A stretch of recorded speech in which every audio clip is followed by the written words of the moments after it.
Welcome. Welcome to the Irresistible webinar series, the first of 3 segments today. But before we get going, I'd like to ask you a little question. Are you curious why 2 out of 3 of us are addicted to some sort of food, substance, or destructive behavior? Are you curious why so many of us have everything, and yet we have this underlying feeling that something's missing in our lives? I believe the answers lie within our brain and can be helped through evolutionary psychology.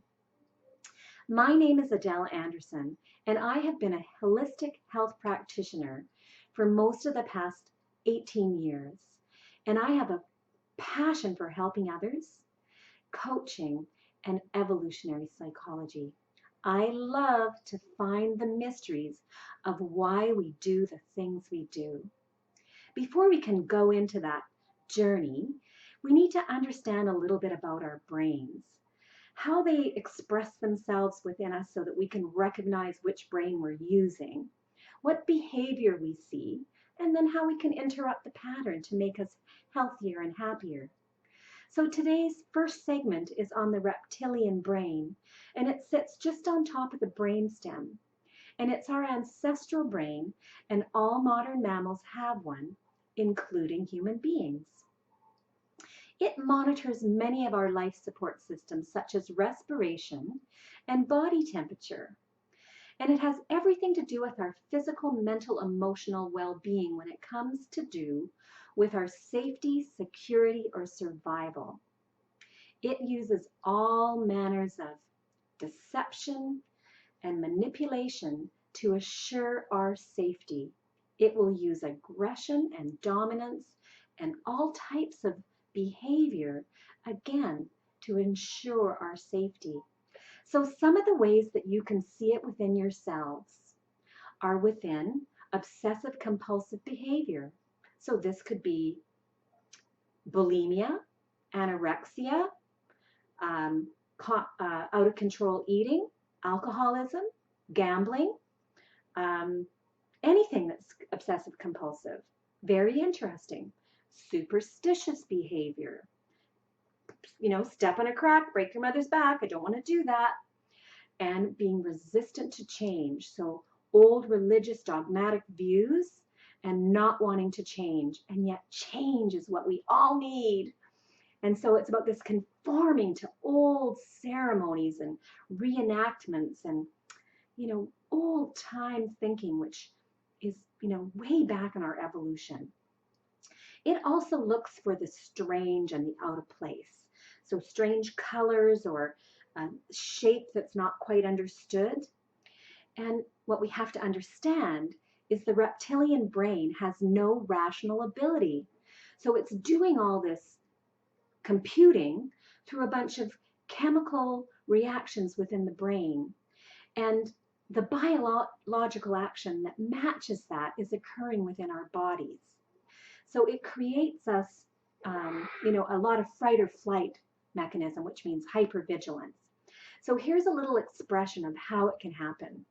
Walk with me along the side of the barn. And as we're walking along the side of the barn, out of the corner of the eye, see something over there. The reptilian brain goes, do-do-do-do-do-do-do. It's on hyper alert. It's trying to figure it out. And all of a sudden, it's like, it's too much. Jump back, little scream, heart racing, pit sweating, run, ready to run, really fast. And our limbic brain is making a pattern of behavior so that next time we can react even faster, and there's all kinds of chemicals flushing through our systems, and we're amazing. And then the neocortex has had 2 or 3 seconds to check in, and it looks at the situation in a rational way, and it says, hey, my limbic and reptilian brain buddies, I've had a few minutes to analyze all this. I've taken all your stuff into consideration, and there seems to be a little error. That's not a snake coiled up in the corner. It's just a rope. Your safety is assured. You can calm down now. All is well. And that's how the reptilian instinctual brain can mess us up, because 80% of the time it's wrong. But our behavior has already happened. We've already had the matching biological action happen within our body, and we're in a state of hypervigilance. And the problem with having and using a brain that has no rational ability is that it cannot distinguish between stress, everyday stress, and the stress of a dangerous situation. So when we have stressful lives, we have too much adrenaline and cortisol in our system, and it sets us up for a chronic stress situation. And we have to understand that chronic stress is the leading indicator for heart disease. And heart disease, bar none, kills more men and women in Canada than any other cause. And the saddest thing about that breaks my heart, is that 54% of the women that died last year of heart disease never knew they had a problem. They died without ever knowing that they had a problem. And I have to say, it breaks my heart, because we can interrupt the pattern. We can learn how to stay in our rational brains. It's a process of how we become aware and learn to utilize the higher thinking brain. So please stay with me. It's important, and I'd love to help. Thanks for staying tuned. The next session is on the limbic brain, and again, how we can help ourselves. Thank you.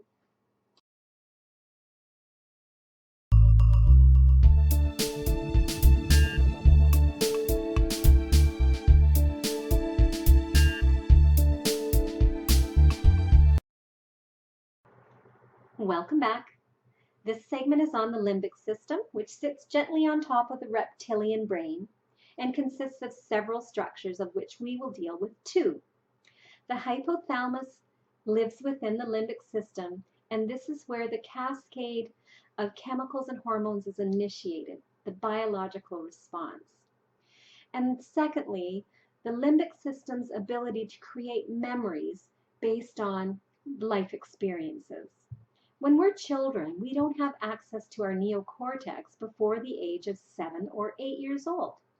And so all of our life experiences, whether they're dysfunctional or joyful, are processed through the limbic brain, and the limbic brain creates a memory of that.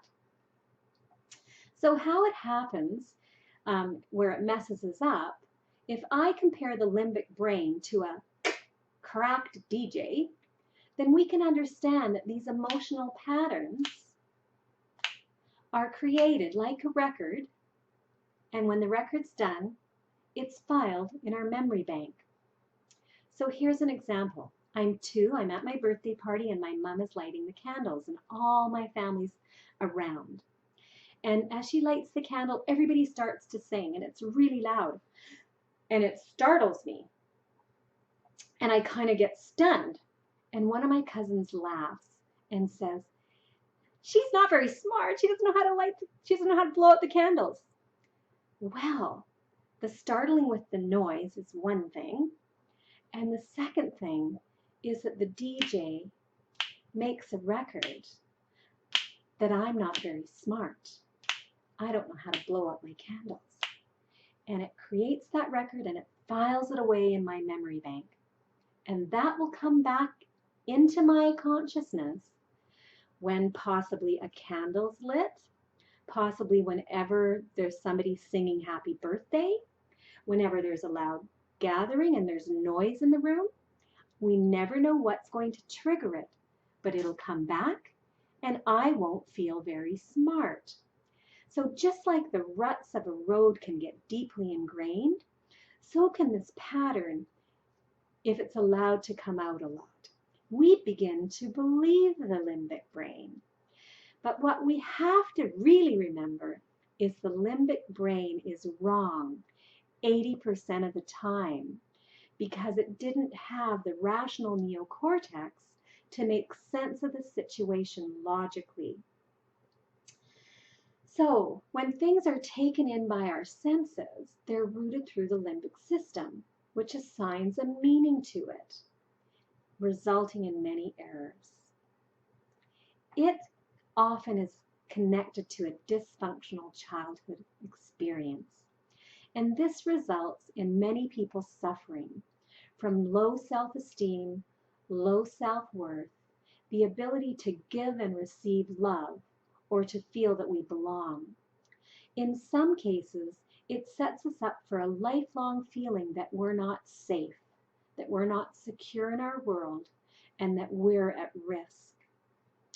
So whenever these behaviors are coming up unconsciously, they happen quickly, and our behavior is reactive, and that's when we can tell that we're in either the limbic or the reptilian brain.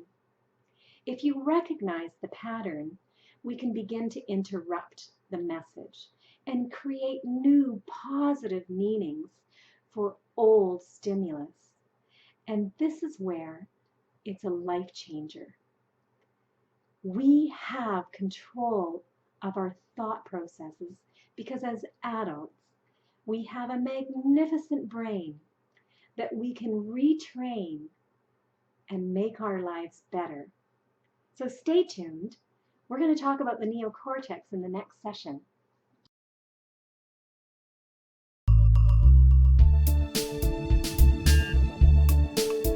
Welcome back to the third segment, Finding Neo. Neocortex means new brain. It's the latest, greatest thing in our evolution and takes up 76% of our brain cavity. Where the reptilian brain and the limbic system use electrical chemical impulses to process information, the neocortex builds neural pathways to process complex mental activity. This brain has given us lots of upgrades. We now have the ability for advanced social behavior, conscious thought, and problem solving. We are now reasonable, rational, and we have the ability to have judgment. We also have gained the ability to learn complex symbols, to be creative, plan action, and imagine things never before seen in the universe. This brain does take into consideration the other two brains, but through reasonable, rational thought, it comes up with a good solution for our well-being. The neocortex actually questions us. It says, why do we feel this way? How can I make it better for myself? And what are the steps I need to take to fulfill my destiny? The neocortex compares new to old coping challenges. By taking in the information from the other brain, it can analyze for danger and stress and then come up with a better solution. It employs language and symbols to create shortcuts between itself and the other brains so that they all understand quickly what's going on. And words have become the powerful shortcuts for us to gain control over the other two brains, over our instinctual reactions and emotional responses that hijack us. When we have the desire to change, we can kick old habits to the curb. We can certainly diffuse their power when they hijack us. It's given us the ability to change our minds, to take old thinking habits and create new, empowering ways for thinking. It creates new neural pathways that overrun the other ones and gives us a new way to respond to stress, get rid of the emotional baggage and the old habits. We can learn to take control of our coping mechanisms. I look forward to moving through this process with you. Thank you for staying tuned, and I look forward to meeting you in person. My name is Adele Anderson. Thanks for staying tuned.